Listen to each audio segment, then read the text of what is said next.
Okay, I've got one more review for you on the Psion 3C palmtop. I believe it was for all of the 3 series palmtops, which is Horace in the Mystic Woods, which some people may or may not know is the last official Horace game.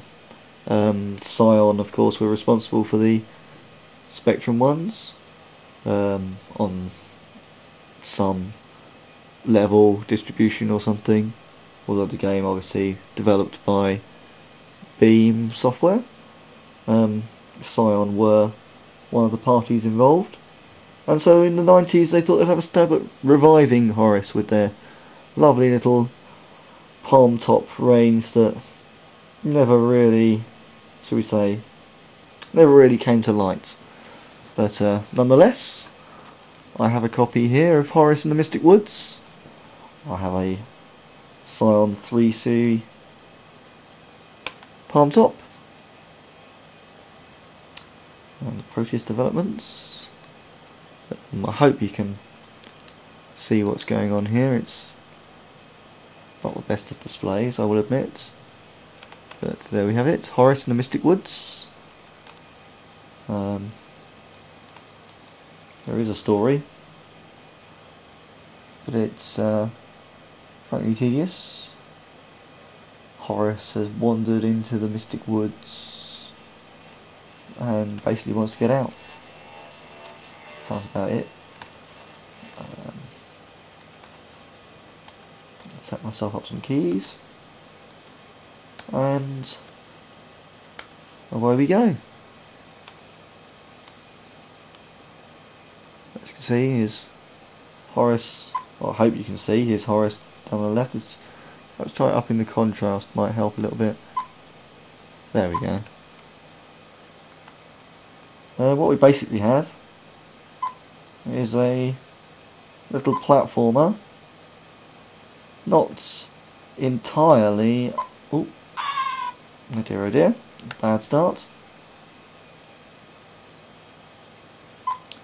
Not entirely dissimilar to Manic Miner, which of course all Spectrum owners, users should know of very well. One notable thing is the use of inertia. I mean, never featured in any other Horace game. Some points there for going on quickly. You can see the faster I run, the more Horace can jump.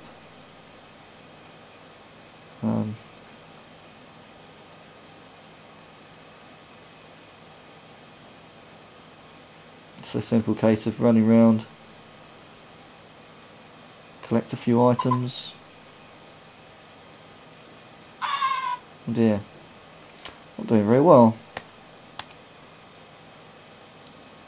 And after you've collected your items, get to the exit.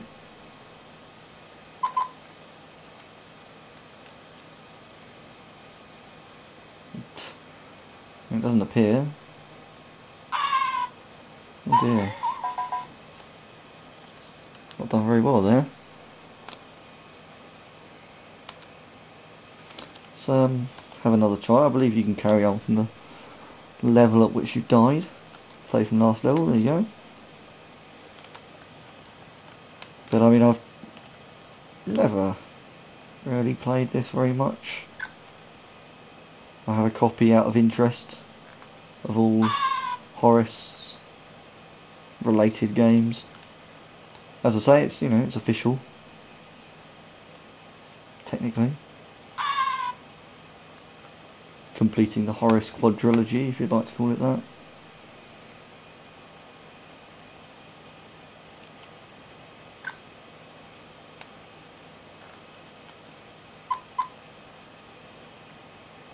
Let's see if I can maybe finish this level at least. I mean, I think there's probably some different objects and, you know, level based triggers.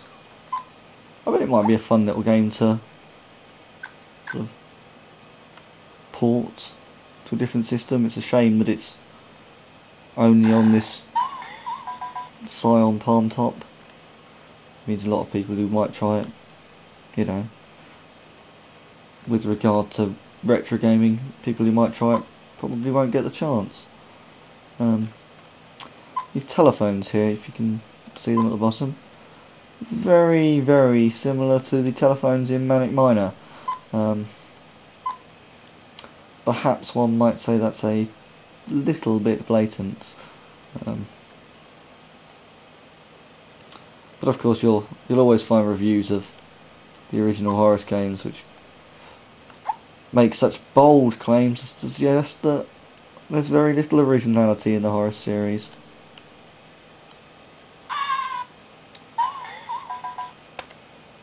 You know, to suggest that Horace Goes Skiing is nothing more than Frogger with a brief bit of skiing bolted onto it, or that Hungry Horace is exactly like Pac-Man.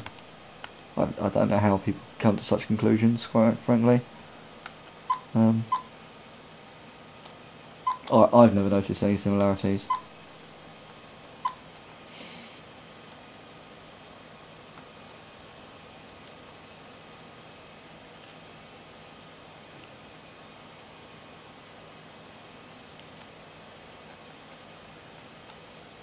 Mastering the running speed is an interesting thing. I mean, there's also this level of sort of bounce off the walls that Horace has,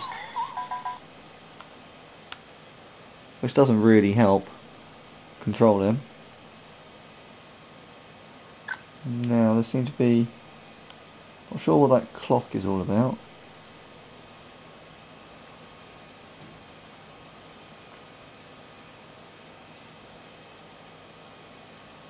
Now that I'm down here, I think I'm buggered. Yep.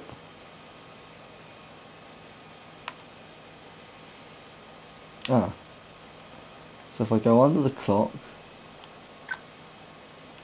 it moves towards me. Righto. Ah.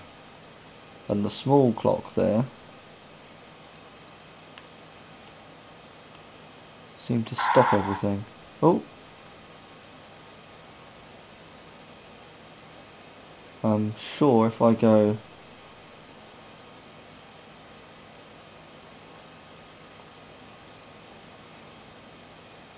above that.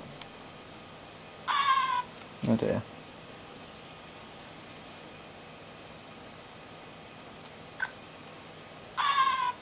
Oh dear indeed. Well, obviously there are quirks to some of the levels later on, which I'm not going to see at the moment. I mean, perhaps